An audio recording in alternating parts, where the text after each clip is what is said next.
جب کسی انسان کے دماغ کے اوپر جادو ہوتا ہے تو اس کے دماغ میں دو خیالات بہت زیادہ آتے ہیں، اور اکثر ایسا ہوتا ہے کہ کسی کے اوپر کوئی جادو کے اثرات ہیں تو سب سے پہلے وہ اثرات انسان کے دماغ کے اوپر ایفیکٹ کرتے ہیں، کیونکہ جادو سے انسان انکار نہیں کر سکتا ہے۔ قرآن میں بھی اس کا ذکر ہے، حدیث میں بھی اس کا ذکر ہے۔ یہ بات الگ ہے کہ جادو کرنا یا جادو کسی کے لیے کروانا یہ حرام ہے، اور یہ بھی بات صحیح ہے کہ اس دور میں بہت سارے لوگ جادو کے خیالات کے شکار ہو چکے ہیں۔ انہیں لگتا ہے کہ کسی نے جادو کرا دیا ہے، حالانکہ جادو نہیں ہوتا ہے۔ لیکن جب کسی کے اوپر جادو ہوتا ہے تو اکثر وہ جادو انسان کے دماغ کے اوپر اثر کرتا ہے، جس سے اس انسان کے دماغ میں خیالات آنا شروع ہو جاتے ہیں۔ کون سے خیالات آتے ہیں انشاءاللہ میں یہ بھی آپ کو بتاؤں گا۔ سب سے پہلے میں جادو کی نشانیاں آپ کو بتاتا ہوں کہ دیکھیے جادو اس دور میں تو رہا نہیں، بہت کم کہیں آپ کو کوئی جادوگر مل جائے، ورنہ ہوتا کیا ہے کہ جادو انسان کی زندگی برباد کر دیتا ہے، اور آقا علیہ الصلوۃ والسلام کی حدیث سے یہ بات ثابت ہے۔ اور جبکہ جادو کرنا ہے، جادو کروانا میں نے پہلے عرض کیا کہ حرام ہے، لیکن جب انسان کے دماغ کے اوپر جادو ہوتا ہے تو اس کا دماغ کام کرنا بند کر جاتا ہے۔ اس کو چھوٹی سی ٹینشن اتنی بڑی ٹینشن لگنے لگتی ہے کہ وہ سوسائڈ کرنے کے کگار پہ آ جاتا ہے۔ اس کے دماغ میں خیال آتا ہے کہ بھائی کسی نے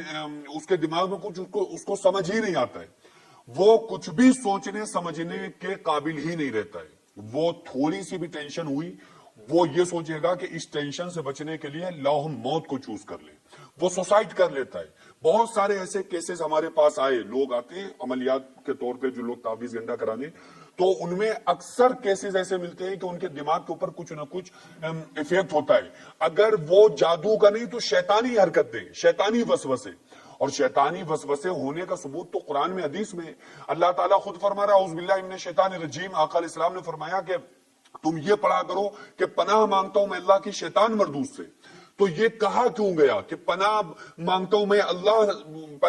اللہ کی شیطان مردود سے؟ پناہ مانگنے کا حکم آقا علیہ السلام نے کیوں دیا ہے کہ تم اللہ سے دعائیں کیا کرو کہ اللہ میں شیطان سے بچائے رکھے؟ کیونکہ شیطان دماغ میں بھی وسوسے پیدا کرتا ہے، اور آقا علیہ السلام نے ارشاد فرمایا شیطان تمہارے دلوں پر گھٹنے ٹیکے ہوئے بیٹھا ہے۔ جب انسان عمل کرتا ہے تو وہ ذکر کرتا ہے تو انسان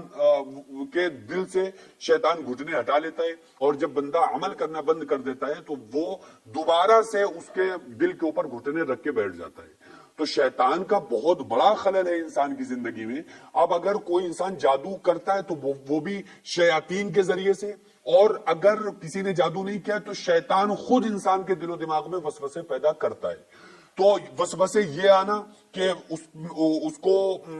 سوسائڈ کرنے کے، اور چھوٹی سی ٹینشن بہت بڑی لگنے لگی کہ یار ہم مر جائیں، اس سے اچھا تو مر جائیں، اور اس طرح کے کیسز بھی آتے ہیں۔ دوسرا کیا، اسلام کے بارے میں، قرآن کے بارے میں، دین کے بارے میں بے حرمتی کرنے کے خیالات دماغ کے اندر پیدا ہونا شروع ہو جاتے ہیں کہ معاذ اللہ اللہ اور رسول کے بارے میں، معاذ اللہ، یا قرآن کے بارے میں، چونکہ یہ جو چیزیں ہوتی ہیں اوپری، یہ شیطانی حرکتیں، شیطان کی حرکتیں ہوتی ہیں نا، شیطانی وسوسے ہوتے ہیں، تو یہ سب سے زیادہ چیزیں دماغ کے اوپر ایفیکٹ کرتی ہیں، اور پورے جسم کا جو تعلق ہے وہ انسان کے مائنڈ سے، جو انسان سوچتا ہے، باڈی کی ایکٹیویٹیز جو ہوتی ہیں وہ انسان کے مائنڈ کے حساب سے ہوتی ہے، تو وہ جو شیطان کا اثر ہوتا ہے وہ انسان کے دماغ کے اوپر ہوتا ہے۔ تو اگر ایسا لگ رہا ہے تو ایسا بہت کم ایسا ہوتا ہے کہ کسی نے جادو کیا ہو، ورنہ انسان ذہنی طور پہ سوچ رہا ہوتا ہے کہ جادو کیا ہے، لیکن جادو جلدی کوئی نہیں کرتا ہے۔ لیکن 1% مان لو کہ کسی کے اوپر کیا ہی گیا ہے یقینی طور پر، تو اس کو کیا کرنا چاہیے؟ پہلی تو وہی دعا اعوذ باللہ من الشیطان الرجیم،